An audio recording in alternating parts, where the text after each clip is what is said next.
You've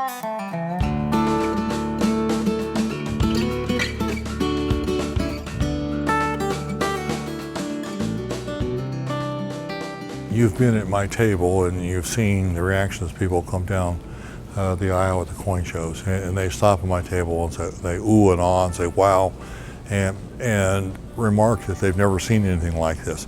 And toned copper can be very beautiful, and yet most people think of copper, they think in terms of red or brown.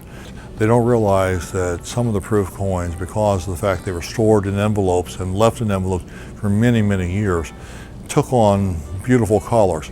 Back when I was a young collector, I remember when the dealers would advertise them as iridescent proofs.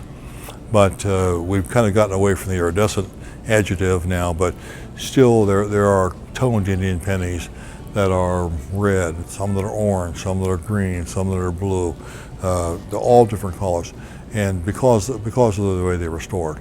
And they're just dramatically beautiful, and yet most people don't know they exist because there aren't that many of them. Copper is not a highly reactive metal such as silver would be, and so it takes a lot longer time to achieve the attractive toning than you would get on a silver coin.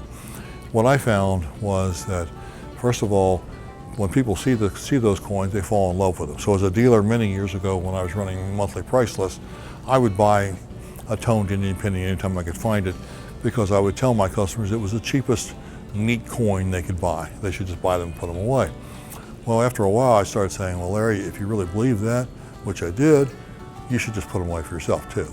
And so at that time, maybe 17, 18, 19 years ago, I just started buying up every pretty toned Indian proof penny I could find and putting them away. I bought them out of auction, I bought them on the wharf floor. Eventually people started bringing them to me because they knew I was buying them. And at first I was just putting them away, without the idea of building a complete collection. And then after a while, after I got a certain number of different dates, I thought it would be really cool to have a complete collection of these. And but at the same time, I didn't think that I actually would ever live long enough to do it, because I just figured there was probably some dates in the 1860s or 1870s that I would never find. But lo and behold, about 2 years ago, I completed my collection of all dates. And by that time, I'd accumulated a lot of duplicate coins where I'd upgraded from here or there, and I'd never sold it as duplicates. So I started putting some of those out on display at coin shows, and what I found was that there was just a massive interest. Like I said, most people didn't even know they existed, but once they saw them, they fell in love with them.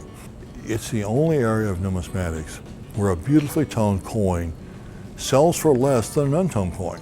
Everywhere else, you read about the beautifully toned coins setting record prices, whether that's in commemoratives or silver dollars or type coins or whatever. The coins with a great eye appeal tend to bring much higher prices. Whereas in the copper coins, there's so much emphasis on red that red coins have been pushed to very high prices, and the beautifully toned coins have languished. And so I think that's a tremendous opportunity for people to buy great coins at considerably less prices. I tell people when they look at certain Indian pennies in my case, if I price one, say at $3,000, and they look at that and it sounds like a lot because price sheets are so low.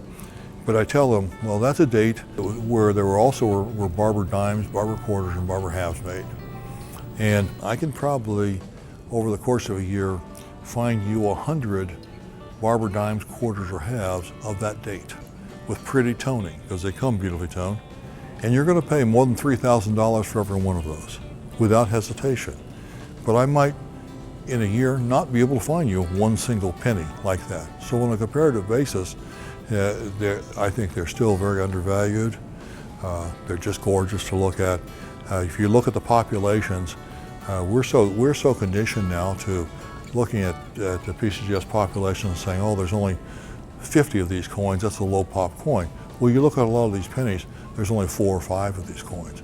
And it would shock people to know that despite the fact that in all the barber issues, you look at any particular date, there's dozens of 67s graded.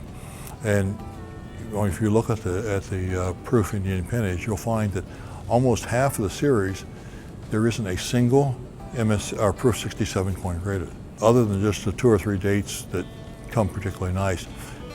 Most of the coins, if you look at the MS67 or Proof 67 population, you're looking at 1, 2, 3, or 4 coins.